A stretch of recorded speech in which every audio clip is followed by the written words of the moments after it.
Research করব যে অবশ্যই যাতে ইভেন্টটা তারা দেখেন বা ঘরে বসে দেখেন, পার্টিসিপেট করেন, তাদের পয়েন্ট অফ ভিউ থেকে ফিডব্যাকটা নেওয়ার চেষ্টা করেন যে বিনিয়োগকারীরা কি বলছেন।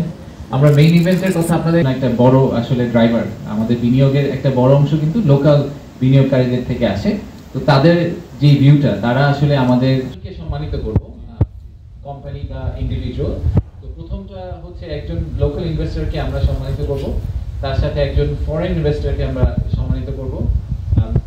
ইএসজি বা সাস্টেইনেবিলিটি সাইডে কন্ট্রিবিউশনের জন্য আমরা এক সংস্থাকে সম্মানিত করব। আর সবশেষে আমরা অ্যাওয়ার্ড দিব হচ্ছে ইনোভেশনের জন্য একটা কোম্পানি যারা কমিটমেন্ট হবে। MOU signing actually is a big range, so এই রেঞ্জের মধ্যে শুধুমাত্র আমরা ইনভেস্টমেন্ট নিয়ে কথা বলছি না, আমরা এর পাশাপাশি আর বেশ কিছু যেগুলো টপিক আছে, যেগুলো মেইন কি টপিক ইনভেস্টমেন্ট ক্লাইমেট রিলেটেড, যেরকম একটা এক্সাম্পল হিসেবে আমরা বলতে পারি যে লেবার ল নিয়ে আমরা খুবই, আপনারা দেখেছেন যে ইন্টারিম গভর্নমেন্ট লেবার লর ব্যাপারে খুবই সিরিয়াস। আমরা মনে করি যে এখানে আসলে সরকার, ব্যবসায়ী এবং আমাদের শ্রমিক যারা আছেন সবার মধ্যে কিন্তু একটা ইকুইলিব্রিয়াম কাজ করতে হবে, এটা সবসময় ওয়ান সাইডেড হলে চলবে না। তো আইএলওর সাথে আমরা এরকম একটা দ্বিপাক্ষিক চুক্তি স্বাক্ষর করার চিন্তা করছি, তার সাথে আরো চেষ্টা করছি কিভাবে আপনাদেরকে বেস্ট অ্যাক্সেসটা দেওয়া সম্ভব হয়।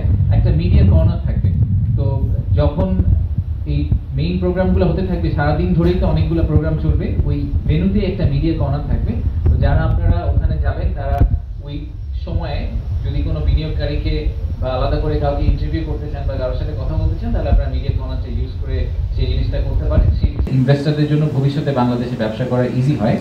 তো ওনাদের এই এডিশনাল পুশটা আমাদের জন্য আসলে একটা খুবই বেনিফিশিয়াল আউটপুট। আমি মনে করি যে এই মোমেন্টামের উপর বেস করে আমরা অনেকগুলো রিফর্ম আসলে আমাদের বিনিয়োগ ব্যবস্থার মধ্যে করে ফেলতে পারবো। সেটা আমাদের জন্য আসলে ভালো কিছু প্যানেল হবে, সব মিলিয়ে টিলিয়ে কালকে সারা দিনটা হচ্ছে আসলে ঢাকা শহরে হচ্ছে সারা দিনটা স্টার্টআপদেরকে ফোকাস করে করা, এবং ওখানে আমরা কিছু অ্যাওয়ার্ডস দিব, একই সাথে কিছু বিদেশি বিনিয়োগকারীর কথা শুনবো, এবং সেখান থেকে আমরা বোঝার চেষ্টা করব যে আর কি করতে পারলে আমাদের বাংলাদেশ